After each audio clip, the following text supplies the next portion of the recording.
बच्चे सिलेक्ट हुए हैं जिनकी बैकग्राउंड स्ट्रांग है। हमारी बैकग्राउंड में हमारे कोई पैसा दे सकते हैं। 2 नंबर की लड़की उठाई जा रही है। मैं अगर अभी आपको स्क्रीनशॉट निकाल के दिखाऊं, 2 मार्क्स इस लड़की का है, बट ये सिलेक्टेड लिस्ट में है। आप चेक कर सकते हैं, सांबा डिस्ट्रिक्ट से है, ये सिलेक्टेड लिस्ट।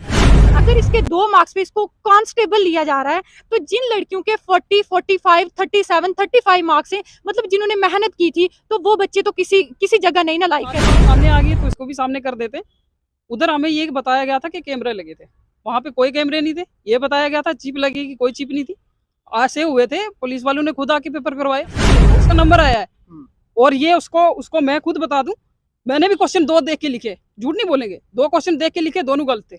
और मेरे साथ वाली लड़की का नंबर आया, वो पुलिस वाले ने। वही बच्चे सिलेक्ट हुए हैं जिनकी बैकग्राउंड स्ट्रांग है। हमारी बैकग्राउंड में हमारे कोई पैसा दे सकते हैं, ऐसा कह रहे हैं। और अगर उन्होंने ये कहा कि कैमरे ऑन, कैमरा पे पेपर चल रहे हैं, तो पुलिस वाले पेपर कैसे करवा रहे हैं?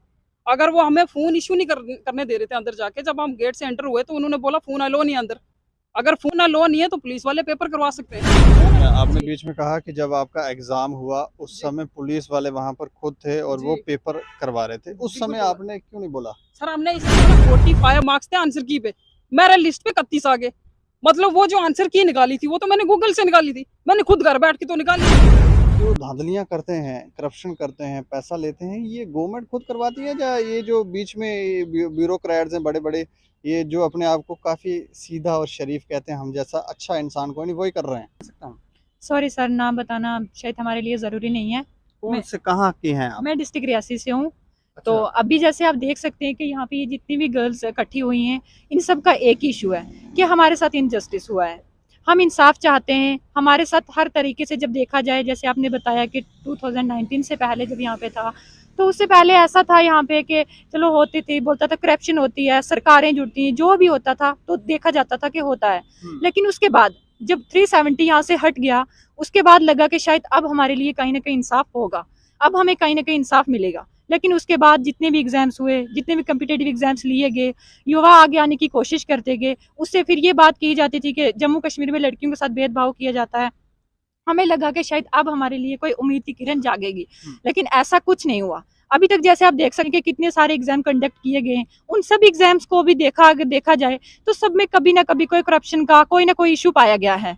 सो हम एक उम्मीद पे पिछले 3 सालों से 4 सालों से इस उम्मीद पे बैठे थे कि शायद एक दिन ऐसा भी आएगा कि हम भी अपने भविष्य को आगे लेके बढ़ सकते हैं। जैसे कि हमने जेकेपी वुमेन बटालियन का एग्जाम अटेम्प्ट किया, उसमें हमने पहले हमने 2019 से फॉर्म फिल किए हुए थे, 2020 में जाके हमारी भर्ती हुई है। उसके बाद फिर हमारा कोई रिटर्न कंडक्ट नहीं किया जा रहा था। एडवर्टाइजमेंट हुई तब प्रदर्शन भी हुए और शायद और भी एस्पायरेंटों को ऐड ऑन किया था। सर बता देखो, जब 2020 में हमारी फिजिकल कंप्लीट हुआ, जब फिजिकल के लिए बच्चे शॉर्टलिस्ट किए गए, तो उसमें प्रॉपर हम सब शॉर्टलिस्ट किए गए, तब भी तो हम आगे रिटर्न के एलिजिबल हुए। तो जब हमारा 2020 में फिजिकल कंप्लीट हुआ, उसके बाद इन्होंने क्या किया, 2021 में दोबारा से एडवर्टीजमेंट हुई, उसमें और बच्चों को ऐड ऑन कर दिया। जबकि तभी ये सवाल उठाया गया था कि जो बच्चे पिछले 2019 से लेके अभी तक प्रिपरेशन कर रहे हैं, अभी तक अपने एग्जाम्स का रिटर्न का वेट कर रहे हैं, उन बच्चों को छोड़ के उन बच्चों का अभी कोई रिटर्न नहीं हुआ है, इन्होंने ऊपर से और बच्चों को ऐड ऑन